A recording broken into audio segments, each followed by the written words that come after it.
ঘুম থেকে উঠে সকালবেলায় বাইরেরটা ঝাড়ু দিয়ে নিয়েছি, তারপর গোয়ালঘর পরিষ্কার করা ছিল সেটা পরিষ্কার করে নিয়েছি। তারপর হচ্ছে গিয়ে অনেক বাসনপত্র বের হয়েছিল রাত্রের, তারপর সেহরির সেই বাসনপত্রগুলোকে এই যে মেজে ঘষে এখন ঘরে নিয়ে এলাম। So hello everyone, good morning, welcome back to my channel. কেমন আছো তোমরা সকলে বন্ধুরা? আই হোপ সবাই খুব ভালো আছো এবং আমরাও না বেশ ভালো আছি। তো এই যে বাসনপত্রগুলোকে ধুয়ে নিয়ে আসলাম ঘরে, তো এখন এগুলোকে একটু ঠিকঠাকভাবে গুছিয়ে রাখি। তো যেহেতু আজকে আমার ঝাড়ু দেওয়ার পালা ছিল, ঝাড়ু দেওয়ার কাজটাও কিন্তু আমারই থেকে যায়। সো কয়েকদিন ধরে উনি ঝাড়ু দিয়েছেন, আমি দিইনি।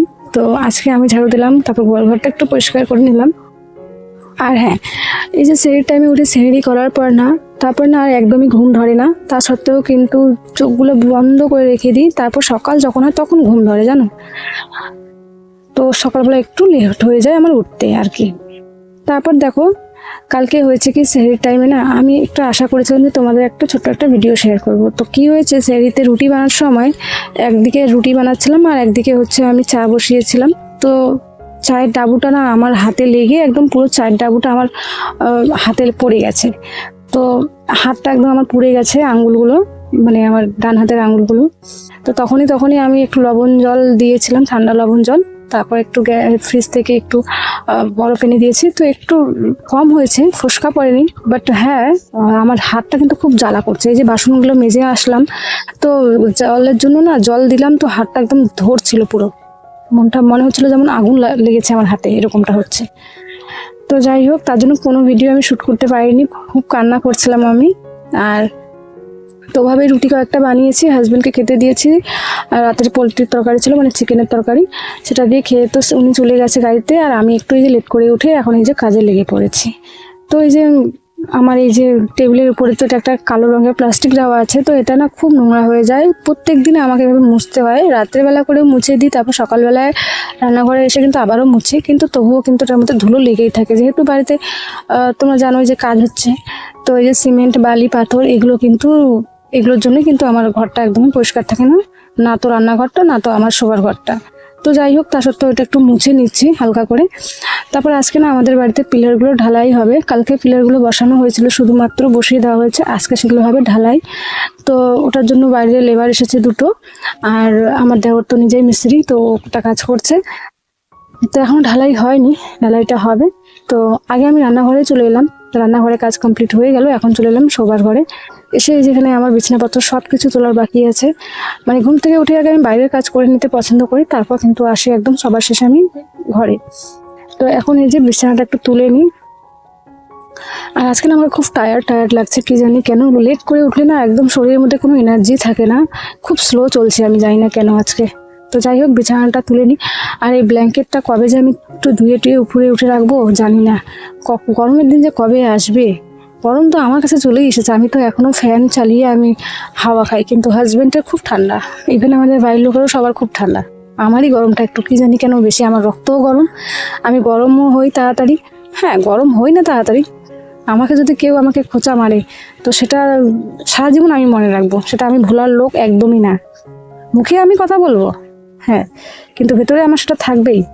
যে আমাকে একবার আমার মনে আঘাত করে, তার কাছে আমি ধারে কাছেও যেতে চাই না, এবং তার সাথে আমার মেলামেশাটাও আমি একদমই পছন্দ করি না। হ্যাঁ, উপরে আমি ওর সঙ্গে কথা বলবো, এসে করবো, বাট ভেতরে আমার মনের ভেতরেও জায়গা করতে পারবে না, এটা বুঝে নিতো। তো চলো, এইভাবে বিছানাটা তোলা কমপ্লিট হয়েই গেল। এখন হচ্ছে ঘরটা ঝাড়ু দিয়ে নেবো। আর এবং ঘরেরও এই যে আমার যে জিনিসগুলো আছে, শখের জিনিসগুলো নিয়ে এলাম। এই তো জাস্ট 2 মাস হলো। হ্যাঁ, 2টো আমাদের ইএমআই চলেও গেছে, আর 6টা ইএমআই দিলে বাস আমাদের এই যে জিনিসগুলো আছে সেগুলোর আমার সলভ হয়ে যায় আর কি।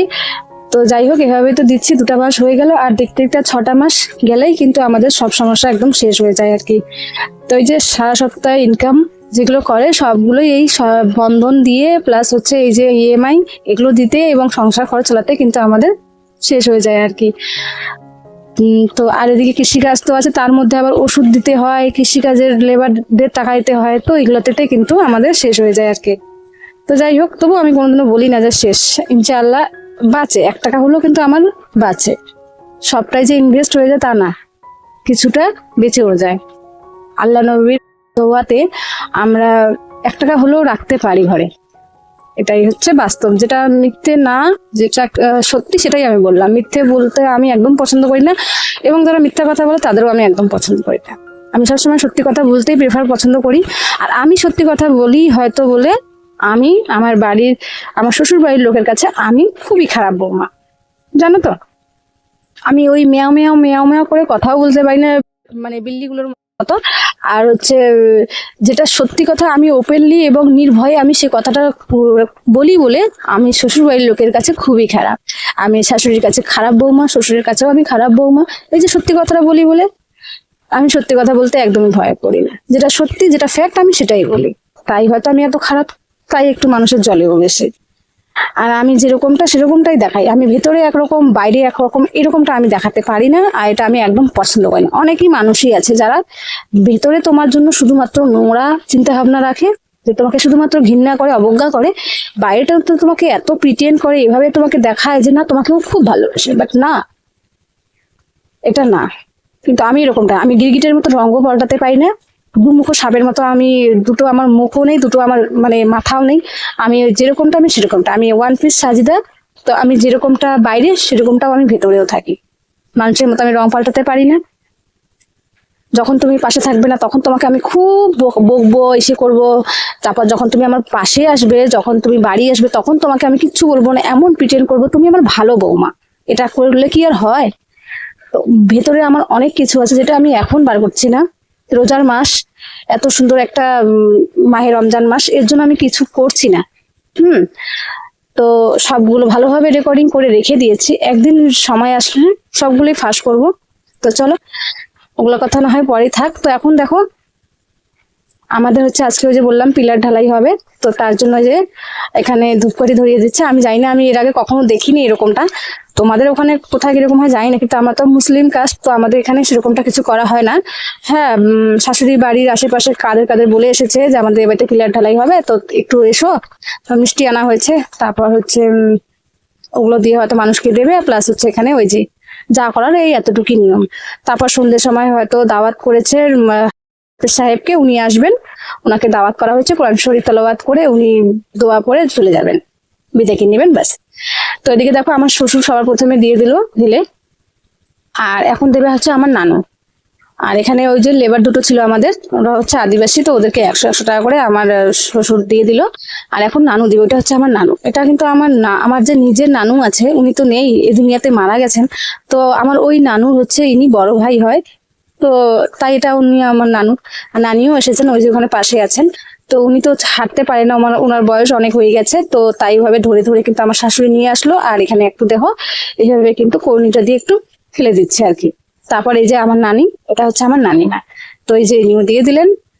আর এনার বাড়ি হচ্ছে আমাদের বাড়ির পাশেই। আর এখানে দেখো এটা করা হয়ে গেল। তারপরে যে সবাইকে একটু একটু করে মিষ্টি দিচ্ছে, যতটা পেরেছে আমার দেওর নিয়ে এসেছে, জানি না কতটা। আর আমি রান্নাঘরে ওদের ঢুকি না, তো ওনার তো আছেনই আবারও বৌমা, তো উনি গিয়ে না সার্ভ করছেনই।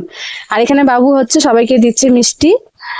ওই যে ওর বন্ধুরা এসেছিল, তো সবাই মিলে এখন ওরা যাবে খেলতে, তো মিষ্টি নিয়ে গিয়ে খেয়ে এখন চলে যাচ্ছে ওরা খেলতে। আর এখানে দেখো আমার শাশুড়িরা এসেছে, মামি হয়। তো যাই হোক, তারপর কিন্তু আমি চলে এসেছি ঘাস কাটতে। ঘাস কাটাও প্রায় আমার শেষ হয়ে গেছে। তো এখানে আমি উপরে যে আমাদের শ্বশুরদের জমি আছে, তো ওখানে আমি বসে গেছি লঙ্কার জমিতে। আর বাবু এসেছিল, তোকে বললাম একটু ঘাসটা বাড়ি নিয়ে যা। আর যেহেতু আমি 1 বস্তা ঘাস কেটেছি, তো সাইকেল নিয়ে এসেছি, তো ওকে বলছি যে তুই নিয়ে যা বাড়ি। তো এখানে এইভাবে বসে আছি, আর কি সুন্দর হাওয়া করছে, মনে হচ্ছে এখানে শুয়েই পড়ি, খুব ঘুম পাচ্ছে আমার এখানে। তো এইভাবে দেখো আমি বসে আছি। আর এখানে বাবু হাতটা দেখছে আমার, যে মা কতটা কি হচ্ছে দেখি। কিন্তু আমার হাতগুলো না খুব ধরছে, যেহেতু ঘাসের শীতগুলোই আছে এখনো, তো ঘাস কাটার সময় না ওই যে শীতগুলো আমার হাতে প্রচুর হারে ধরছে কিন্তু। তো যাই হোক, তারপর আমি আর কিছুই শুট করিনি, বাড়ি গিয়ে স্নান করে নিয়ে একটু রেস্ট করেছিলাম। তারপর এই যে বিকেল বেলায় প্রায় ওই 4টা কি 4:30 নাগাদ আমি চলে এলাম রান্নাঘরে। তো হাজবেন্ড তো কালকে তোমায় দেখেছি অনেক কিছু নিয়ে এসেছিল সবজি বাজার করে, তো সেটাই আজকে নিয়ে এলাম। সজনে ডাঁটা এনেছি, এটা আমি খাবো, শুধু 2টো নিয়ে এসেছি আমার জন্য, হাজবেন্ড খাবে না। তারপর বিন নিয়ে এসেছি, এটা ভাজি করব। আর হচ্ছে বেগুন আছে, বেগুন ভর্তা করবো। তো দেখি কি করা যায়। আর এদিকে না অল্প একটুই ছোলা ছিল, বেশি ছোলা ছিল না, তাই ছোলাটাকে আমি শুধু সিদ্ধ করছি। এটা দিয়ে ওই যে আমি একটা যে ছোলা মাখা হয় সেটা করব আর কি। তো সেটাকে আমি গ্যাসের মধ্যে দিকে সিদ্ধ বসিয়ে দিয়ে এখানে এই যে কাটতে বসে পড়েছি। এই যে সজনে ডাঁটাগুলো, এটাকে আগে একটু পিস পিস করে কেটে এটাকে জলের মধ্যে ভিজিয়ে রাখবো।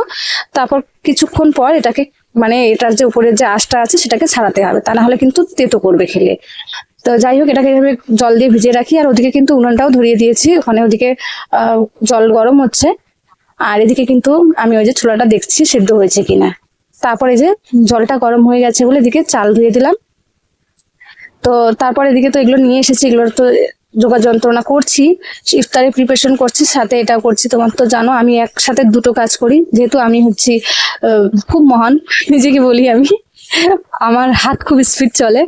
তো যাই হোক, হ্যাঁ, হাজবেন্ড গাড়ি থেকে আসার পরে ও আবার বলছে আমি সজনের ডাঁটা খাবো না, ও খাবে না। তাই আমি কি করলাম, এখানে ও বলছে ও নাকি বাঁধাকপি এনেছে, ওটার ও লাবড়া খাবে। তো তার জন্য ওখানে লাবড়ার জন্য ওখানে বাঁধাকপি অল্প একটু কেটে নিলাম। আর এখানে ভাতটা হয়ে গেছে, এখানে মাঠটা পাশিয়ে নিচ্ছি।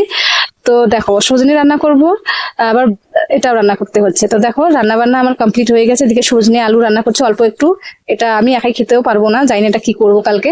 হ্যাঁ, তারপর এদিকে হাজবেন্ডের জন্য ওই যে বাঁধাকপি, আলু, টমেটো বা বেগুন এগুলো দিয়ে একটা ঘন্ট করেছি আর কি। কিন্তু না, হাজবেন্ড আবার কোথায় গেছেন জানেন, আমাকে এত কিছু রান্না করার কথা বলে উনি আবার চলে গেছেন দাওয়াত খেতে। হ্যাঁ, আর আমি রান্নাও করেছি অনেকগুলো, চাল ভাত অনেকগুলোই হয়েছে। তা এখন কি করব তাই দেখছি, কারণ 8টা বেজে গেছে, এখনো উনি বাড়ি আসেননি। তো যাই হোক, ঘরে এলাম, ঘরে এসে এই যে হাজবেন্ডের যে পার্সটা ছিল সেটা একটু ঢুকিয়ে রাখলাম ডয়ারে। আর এদিকে বাবু বই পড়ছে, তো ও একটা কিছু পারছে না, সেটাই ওকে এখানে দেখিয়ে দিচ্ছি। তো ওকে এখন একটু বই পড়াবো। তো চলো, তোমাদের সাথে দেখা হচ্ছে আবারও কালকে নেক্সট ভিডিওতে, কেমন? চলো, টাটা।